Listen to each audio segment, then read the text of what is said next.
ভূমিকম্পে কেঁপে উঠল রাশিয়া। ভূমিকম্পের পরই সুনামি হয়েছে এমনটাই কিন্তু জানা যাচ্ছে। 8.8 রিক্টার স্কেলে কম্পনের মাত্রা ছিল। বড় খবর, গুরুত্বপূর্ণ খবর। রাশিয়া জাপানে এই মুহূর্তে সুনামি। ভূমিকম্পের পর রাশিয়ায় আছড়ে পড়ল সুনামি। ভারতীয় সময় ভোর 5টা নাগাদ ভূমিকম্পে কেঁপে ওঠে রাশিয়া। ভূমিকম্পের উৎস ভূপৃষ্ঠের 19.3 কিলোমিটার গভীরে। রিক্টার স্কেলে ভূমিকম্পের মাত্রা ছিল 8.8। ভূমিকম্পের পর রাশিয়া ও জাপানের সুনামি। প্রায় 4 মিটার উঁচু ঢেউ বিধ্বস্ত গোটা এলাকায়। মুহূর্তে দেখুন সেই ছবি।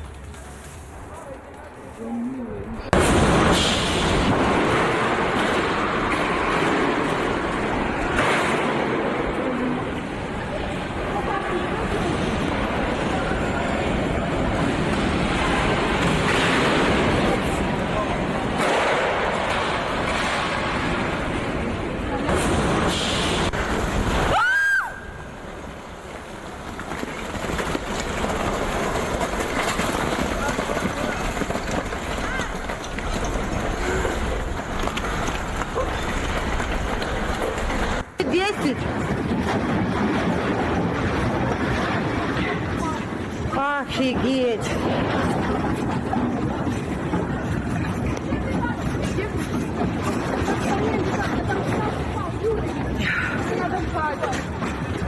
এই মুহূর্তে দেখতে পাচ্ছেন রাস্তার উপর দাঁড়িয়ে থাকা গাড়িগুলি নড়তে থাকছে। অর্থাৎ ভূমিকম্পের তীব্রতা এতটাই ছিল 8.8 রিক্টার স্কেলে। এই মুহূর্তে দেখতে পাচ্ছেন এটি রাশিয়ার এয়ারপোর্টের ছবি। যে এয়ারপোর্টে, যে বিমানবন্দরে সাধারণ মানুষ তারা ছিলেন আতঙ্কিত হয়ে পড়ে। আমাদের সঙ্গে এই মুহূর্তে আমাদের সিনিয়র এডিটর স্বর্ণালী সরকার রয়েছে। স্বর্ণালী, যে ছবিগুলো আতঙ্কের ছবি, এয়ারপোর্টের ছবি দেখতে পাচ্ছি, রাস্তায় গাড়ি দাঁড় করিয়ে রয়েছে, সেই গাড়ি নড়ছে। রিক্টার স্কেলে কম্পনের মাত্রা ছিল 8.8। স্বর্ণালী, আর কি ছবি উঠে আসছে?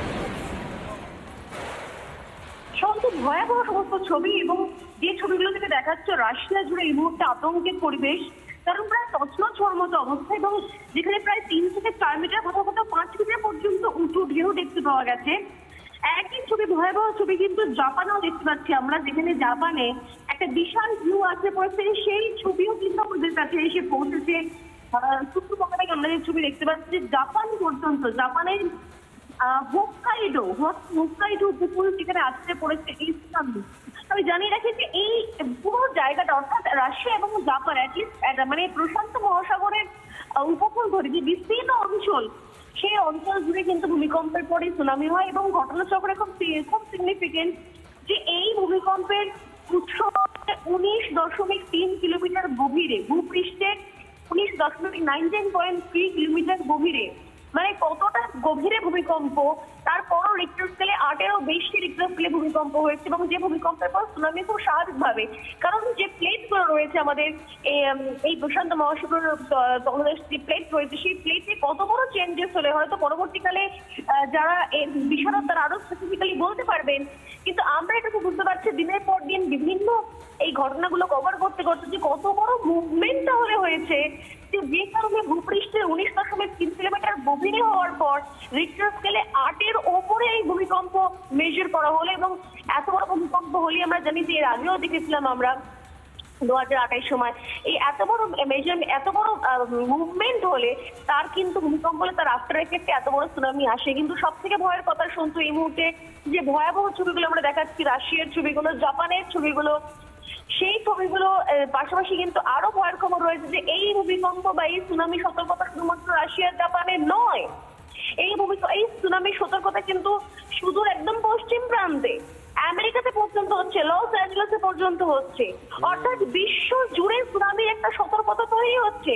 এবং তোমাকে জানিয়ে রাখি, আমি ইতিমধ্যে যে খবর আমরা দেখিয়েছি, ব্রেক করেছে, তা হচ্ছে আমাদের দেশ ভারতবর্ষ, তার উত্তর অর্থাৎ যে প্লেটগুলো কোথাও ভীষণ রকম ভাবে উত্তর অর্থাৎ রাশিয়ার সঙ্গে কানেক্টেড, চীনের সঙ্গে কানেক্টেড, সেই জায়গাটা সেই প্লেটেও কিন্তু কেন্দ্র আছে কি, এটা একটা সংশয়ের জায়গায় তৈরি হচ্ছে। খেয়াল করে দেখবে যে এই সময়টি প্রতিবারই এই সময়টা অমরনাথ যাত্রা হয়, কিন্তু এত বৃষ্টি, এই ভয়াবহ বৃষ্টি, ভয়াবহ বিপর্যয়, ভয়াবহ এই আবহাওয়া বিপর্যয়, এই যে আগে এভাবে কখনো দেখা হয়নি। এবং এই ভয়াবহ বৃষ্টির কারণে আনন্যাচারাল রেন যেটা বলা হচ্ছে, সেই আনন্যাচারাল রেনের কারণে আমাদের এখানে অমরনাথ যাত্রার পর্যন্ত কিন্তু স্থগিত করে দেওয়া হয়েছে। এবং এই যে মানে বিশ্বজুড়ে একটা আমাদের অনেকদিন ধরে আমরা শুনছি যে বিশ্বায়ন, উষ্ণায়ন হচ্ছে, বরফ গলছে, কিন্তু তার প্রভাব কতখানি পড়ছে? বরফ গলে জল হচ্ছে, অর্থাৎ জলস্তর বাড়ছে, ভূপৃষ্ঠ এবং সমুদ্র পৃষ্ঠের যে ইকুয়েশন গুলো চেঞ্জ হচ্ছে, কোথাও যে প্লেটগুলোর উপরে চাপ পড়ছে, আগের বারও যতবার আমরা এই নিয়ে আলোচনা করেছি যে এই সমস্ত ভূপৃষ্ঠের যে প্লেট এবং সমুদ্রের যে প্লেট, তুমি দেখো দুটো প্লেটের উপরে পুরো মানে যে ভার বা ওজন সেটা চেঞ্জ হচ্ছে। একটা হচ্ছে ভূপৃষ্ঠের উপরে কনস্ট্রাকশন থেকে শুরু করে চাপ বাড়ছে, জনসংখ্যার চাপ, মানুষের চাপ, কনস্ট্রাকশনের চাপ, আর অন্যদিকে উষ্ণায়নের জন্য এই যে জলস্তর বাড়ছে, অর্থাৎ সমুদ্র যে তলদেশ, সেই তলদেশে তার যে তলার যে প্লেট রয়েছে সেখানেও চাপ বাড়ছে। অর্থাৎ এই প্লেটগুলো যারা নিজেদের মধ্যে অ্যাডজাস্ট করতে চায় কিন্তু করতে পারছে না, এই অ্যাডজাস্টমেন্ট যখন সামান্যতম করে তার প্রভাব হচ্ছে সুনামি। এটা সহজ ভাষায় আমরা দীর্ঘদিন ধরে এই খবরগুলো জানতে বিশারদের সঙ্গে কথা বলতে জেনেছি, যে সহজ ভাষায় একদম। অর্থাৎ যে আশঙ্কার জায়গা হচ্ছে, যদি একই পরিস্থিতি রাশিয়া এবং জাপানে হয় এবং একদিনের মধ্যে আজকে রাত 1টার সময়তে লস অ্যাঞ্জেলেসে সুনামি আসছে, ইতিমধ্যে এই ভয়াবহ সতর্কবার্তা দিয়ে দেওয়া হয়েছে।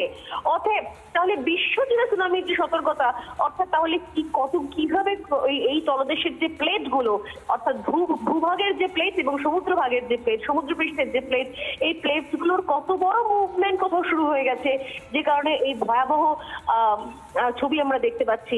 আমরা এই মুহূর্তে রাশিয়ার বিভিন্ন জায়গার ছবি দেখছি, মানে ধারণারও বাইরে। এবং সবথেকে বড় কথা এটাও বলে দিই যে কিছু কিছু জায়গা থেকে বিজ্ঞানীরা প্রেডিক্ট করছেন যে একটা সুনামির পরে, ভূমিকম্পের পর যেরকম আফটার এফেক্ট হয়, সুনামির পরও কিছু কিছু আফটার এফেক্ট থাকে। হ্যাঁ, হয়তো এত উঁচু পর্যন্ত জলস্তর থাকে না, বা কোনো ক্ষেত্রে এর পরের ঢেউটা আরো ভয়ঙ্কর, আরো বড় হতে পারে।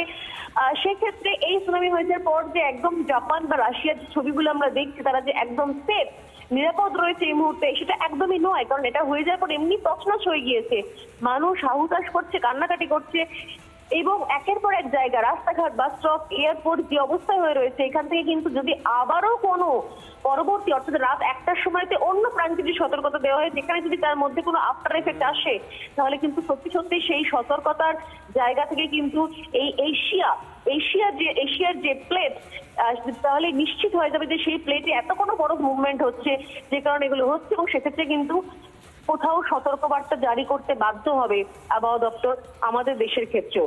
অর্থাৎ এটা কিন্তু সত্যি বিশ্ব জুড়ে একটা ভয়ঙ্কর সময়ের মধ্যে রয়েছে, ভয়ঙ্কর সতর্কবার্তা রয়েছে, এবং ডেফিনেটলি আমরা প্রতি মুহূর্তের দিকে নজর রাখছি যে খবরগুলো আমাদের কাছে আসছে। নানা ধরনের কন্টেন্ট দেখার জন্য লাইক করুন, শেয়ার করুন আমাদের ফেসবুক পেজ, সাবস্ক্রাইব করুন আমাদের ইউটিউব চ্যানেল। পাশাপাশি অন্যান্য ব্রেকিং নিউজের জন্য অবশ্যই চোখ রাখুন রিপাবলিক বাংলায়।